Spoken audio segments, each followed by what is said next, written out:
Fala galera do Motiva, galera do cursinho, tudo bem com vocês? Professor Paulo Ricardo mais uma vez, e nesse encontro de hoje nós vamos retomar, na verdade, continuar discutindo alguns aspectos voltados para a competência 4 do Enem, que são justamente os elementos conectivos, beleza? Lembrando que os slides que eu vou estar utilizando na aula de hoje vão estar disponíveis aí na seção materiais e exercícios. Aí tem lá um linkzinho que você pode acessar e pegar aí esse material que eu estou usando, beleza? Vamos lá. Para iniciar a nossa discussão, o que é que eu tenho para mostrar para vocês de maneira inicial? De modo inicial, eu vou chamar a atenção de vocês que na competência 4, aí eu mostro para vocês uma redação e nela estão destacados os vários conectivos utilizados pelo candidato, tá? Todos esses aí que estão em vermelho são os conectivos. Inclusive, para quem lembra, essa redação eu já levei para a sala de aula, a gente já trabalhou com essa redação. Então, já como foi uma redação trabalhada, e para quem não viu, eu venho chamando a atenção do uso dos conectivos aí por esse candidato. O que é que você tem que lembrar na hora? Não esqueçam, usar os conectivos entre os parágrafos. Percebam que ele vai usando alguns conectivos aí entre os parágrafos, daqui a pouco eu vou discutir, principalmente no parágrafo de conclusão, e os conectivos dentro dos parágrafos. Então, a minha primeira observação, gente, vai justamente para esses conectivos dentro dos parágrafos. Percebam que dentro de cada parágrafo, ele usa uma diversidade de conectivos. Então, a primeira ideia é essa que o corretor observa na sua competência 4, a diversidade dos conectivos. Não basta só ter diversidade, tem que mostrar bom uso, tem um uso adequado dos conectivos. Beleza? Então, a primeira ideia é essa, ter variabilidade. A segunda ideia é uso adequado. Terceiro ponto, usar os conectivos de maneira interna aos parágrafos, ou seja, intraparágrafos. E percebam aí, tanto no primeiro, no segundo, quanto no terceiro e no último parágrafos, ele faz uso de vários períodos, tá? No primeiro parágrafo temos 1, 2, 3, 4 períodos. E percebam, sempre que ele finaliza o período, obviamente que é com o uso do ponto, e logo em seguida ele coloca um conectivo. Então a grande dica é essa. Usou o ponto, coloca o conectivo. Não tenho receio de usar os pontos, gente. Deixa de maneira clara as ideias de vocês quando vocês organizam por meio dos pontos e depois coloque aí justamente o conectivo, beleza? Lembrando que nesse primeiro parágrafo aí ele colocou um segundo. Esse segundo aí não é para ligar os parágrafos. Esse segundo aí, assim como o conectivo de acordo com lá no segundo parágrafo, são conectivos para ele abrir a ideia. Segundo Steve Jobs, de acordo com Sartre, beleza? Esses conectivos são para ele abrir a ideia que ele vai colocar. Paulo, mas no segundo parágrafo ele não teria que colocar obrigatoriamente um conectivo para ligar esses parágrafos? Aí é a grande observação que eu faço para vocês e vou até olhar para vocês aqui. Essa é a primeira grande observação. Gente, para conectar o primeiro e o segundo parágrafo, alguns defendem que não tem essa obrigatoriedade de colocar já um conectivo para ligar. Aquele conectivo que está ali está para lançar a ideia que ele vai dizer à frente. Tá? Aquele conectivo que ele utilizar é um conectivo de conformidade, segundo, como, conforme, de acordo. Tá? É tanto que aquela estrutura era para aparecer no final da frase, ele trouxe para o início. Não é um conectivo para ligar os parágrafos. Quanto a essa obrigatoriedade no conectivo no segundo parágrafo, justamente o Enem percebe essa flexibilidade. Agora, obrigatoriamente, você tem que colocar um conectivo entre o segundo e o terceiro e o quarto e assim por diante. Como vocês vão perceber claramente como ele faz lá no restante da redação. Percebam que do segundo para o terceiro ele usa o conectivo outro sim. O que é que significa outro sim? Significa do mesmo modo, igualmente, tá? E não esqueçam, o conectivo lá no final do parágrafo, que é justamente o conectivo de conclusão. Logo, portanto, qualquer conectivo, gente, de conclusão pode ser utilizado. Não esqueçam de utilizar o conectivo de conclusão. Beleza? E assim sucessivamente, dentro dos parágrafos, ele vai utilizando. Lá no último parágrafo, que é onde vocês tendem a colocar a proposta de intervenção, eu destaquei também os conectivos que vão dando essa ideia do aparecimento justamente desses elementos, né? Temos lá o de modo a, que dá uma ideia de efeito, de desdobramento. Temos ali o por meio de, no último parágrafo, percebam, que já dá a ideia de meio. Temos ali o tendo em vista, que já dá uma ideia de explicação, que você pode usar no detalhamento. Logo no início do parágrafo, depois do logo, temos a expressão a fim de, que já vai dar uma ideia de finalidade. E tantos outros aí que ele vai utilizando. Né? Só chamar a atenção de vocês, mais uma vez, para o primeiro parágrafo. Ele utilizou lá o segundo. No segundo parágrafo, usou de acordo com. Lá no terceiro parágrafo, na primeira linha, ele usou a expressão conforme. Percebam que lá na última linha do texto, literalmente, ele usou o como. Então, ele usou vários conectivos para dar uma ideia de conformidade, certo? Ou seja, ele demonstrou variabilidade e bom uso, tá? Assim como tantos outros casos. Paulo, mas tem alguns conectivos aí que estão em azul, que você foi destacando. Dê uma olhadinha lá no segundo parágrafo, tem a expressão imprescindível. No terceiro parágrafo tem a expressão é válido.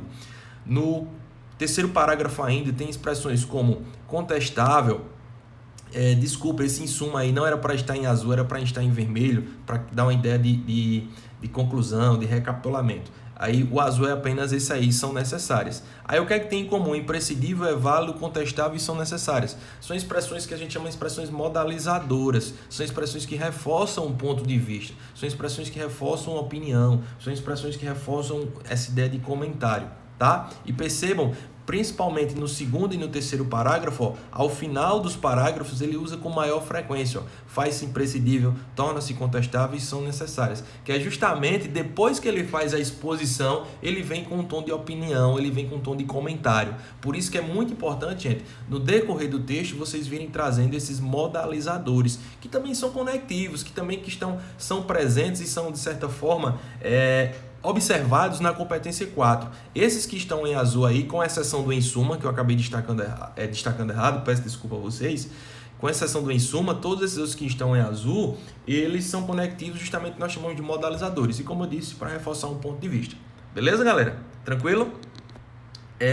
Dando continuidade ao que eu vinha falando aí para vocês, ter atenção justamente para esses conectivos. Aí eu disponibilizei um link aí para vocês, vocês podem acessar. Esse link também está lá na seção de exercícios e materiais, ou se não, aí no próprio slide você pode ter acesso a esse link, porque aí eu disponibilizei, galera, uma tabelinha com alguns conectivos para vocês, que é justamente essa tabelinha que vocês têm aí, tá? Que está abrindo aí para vocês, essa tabelinha que vocês têm aí, ó, conexão intra e interparágrafos, tá? Aí eu fui dividindo por conectivos a partir do sentido que eles demonstram, eles podem demonstrar. Conectivos que dão ideia de prioridade, ênfase, focalização.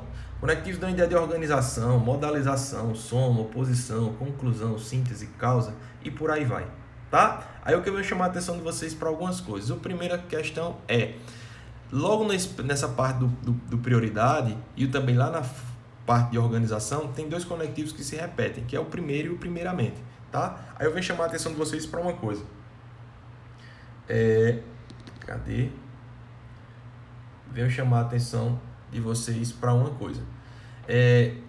Gramaticalmente falando, em termos de norma culta, a expressão primeiramente, segundamente, são expressões não aceitáveis, vamos dizer assim. Então, o correto, seguindo a norma culta, são expressões como primeiro acontece isso, segundo acontece aquilo, tá? Que dão ideia de ordem, de organização e por aí vai.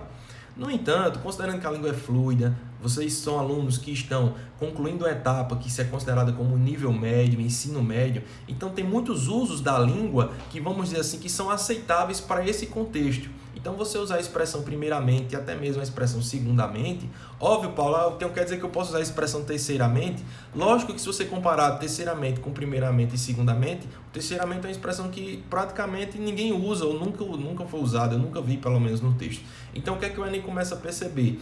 Ele começa a aceitar certas formas a partir dos usos que vocês fazem naturalmente nas redações, e não é só hoje, ao longo dos anos. Tá? Algumas expressões vêm, outras expressões voltam. Por exemplo, os famosos conectivos como destart, outros sim, tá?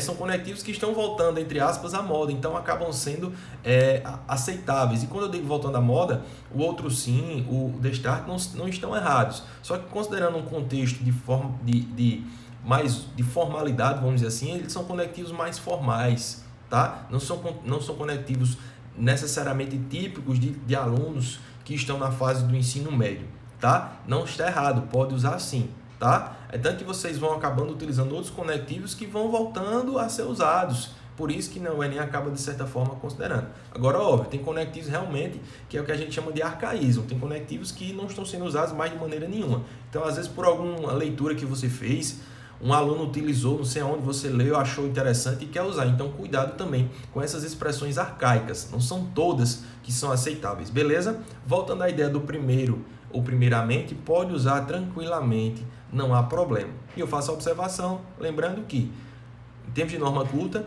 o primeiramente e segundamente são expressões aí consideradas, vamos dizer assim, não aceitáveis, tá? Mas para o contexto do Enem, você pode usar sem nenhum problema. De boa?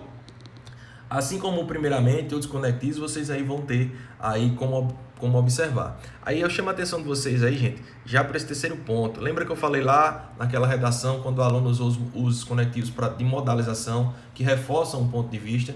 Então, nós temos aí expressões como realmente, é provável, é impossível, é fato, é relevante, é preocupante. Pronto. Aí o próximo é indubitável.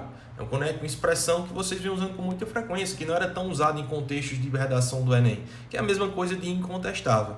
Beleza? Então, se liga aí nesses conectivos de modalização que são extremamente importantes. E dentro desses conectivos aí de soma, adição e inclusão, que é a mesma coisa, eu chamo a atenção de vocês para essa expressão aí, que eu estou dando bem destaque a ela agora.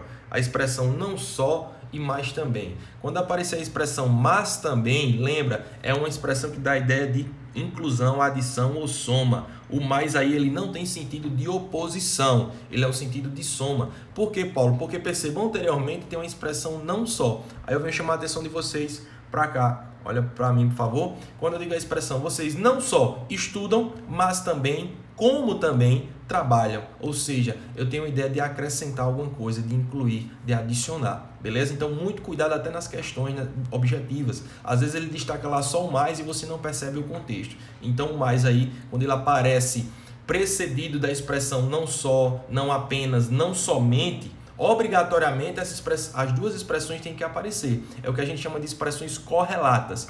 Não só isso, mas também como também aquilo. Não somente, não apenas isso, mas também como também aquilo. Então, na sua redação, vocês têm que usar essas estruturas que a gente chama de correlatas, entre aspas, paralelas, vamos dizer assim. Então, elas têm que aparecer também ao mesmo tempo. Então, se liga nisso aí, beleza? Não esqueçam. Elas têm que aparecer ao mesmo tempo, justamente para o mais, que aí vai estar dando essa ideia de inclusão, de soma, de adição. De boa? Se liga na hora da redação e se liga na hora das questões, objetivas. De boa? E ainda um comentário aí em torno desses elementos, eu chamo a atenção de vocês para essa expressão aqui, que também a expressão de um lado ou por outro lado, que ela aparece também lá em cima, na hora que nós vamos dar uma ideia também de organização. A expressão por um lado e por outro lado está aqui. E também ela aparece aqui no final. A expressão, quando ela pode também oferecer um sentido de oposição e contraposição. Aqui de um lado, por um lado ou por outro lado. Aí eu chamo a atenção de vocês para o seguinte. Essas expressões elas têm que aparecer também de maneira concomitante. Quando eu uso a expressão de um lado ou por um lado, obrigatoriamente, no outro período, na continuidade da ideia, tem que aparecer a expressão por outro lado. Beleza? Aí eu chamo a atenção justamente de vocês para isso. Se liga na expressão não só, mas também. Se liga na expressão de um lado ou por um lado, por outro lado. Essas expressões elas têm que aparecer com as duas formas presentes. De boa? Tranquilo? Podemos seguir? E para ir finalizando já a minha fala aqui, eu venho chamar a atenção de vocês por esses conectivos aí, certo? Conectivos muito recorrentes que vocês acabam cometendo algumas gafes. Primeiro, onde? Usar apenas para lugar fixo e físico, ou seja, um elemento de retomada de lugar fixo ou físico. Mesmos e mesmas. Não retoma, não é elemento de retomada. Beleza? A expressão atualmente é igual ao diernamente, nos dias atuais ou no momento atual. Tem muito aluno que diz que não vai usar a expressão atualmente e só faz substituir por ordenamente. Quando é que você usa a expressão atualmente, ordenamente, nos dias atuais e no momento atual? É muito comum para fazer relações temporais. Relações temporais. De boa? Relações de tempo, relações temporais. Ou seja, eu venho numa contextualização histórica e agora para fazer uma relação para o presente eu uso essas expressões aí. De boa? Muito cuidado com o uso do que, são os famosos casos de queísmo, muito cuidado com eles, tá? Para não ficar trazendo para o texto apenas o uso do que. Traz essa variação de expressões como qual, a qual e por aí vai. Expressões que não podem mais ser usadas no Enem. Expressões como a priori e a posteriori. Não usar mais. A priori e a posteriori são expressões abolidas, não são mais consideradas como conectivos na hora da sua redação. E dois conectivos que os alunos vêm usando muito aí, como aqui eu disse a vocês, são expressões como por quanto e com quanto. O por quanto, cuidado, se liga, é a mesma coisa do pois. E o com quanto dá uma ideia de concessão, dá uma ideia de contrariedade. Eu posso substituir por embora, tá? Se não sabe usar, não utiliza. Tenha muito cuidado. E aí eu deixo para vocês, e ao final da aula também vai ter alguns exercícios para a gente fazer, até de maneira conjunta, lá na nossa aula ao vivo, vamos dizer assim, e vocês já podem ir fazendo, e também os dois desafios aí que eu deixei para vocês. Beleza, galera? Então, eu venho chamar a atenção de vocês para o seguinte: cuidado com o uso dos conectivos, usem de maneira adequada, de maneira demonstrando variabilidade, e cuidado com essa listinha aí de conectivos que eu coloquei para vocês. Não é para vocês decorarem, é para vocês usarem da maneira adequada, e usem o simples, o básico que vocês conhecem, principalmente quando eu coloquei aqueles dois novos lá, eu acho, dois novos entre aspas, o por quanto e o com quanto. Se não sabe usar, não utiliza. Beleza? Fica à vontade aí para o seu comentário, para a sua dúvida, para a sua sugestão. Foi um prazer encontrá-los mais uma vez, um grande cheiro, abraço.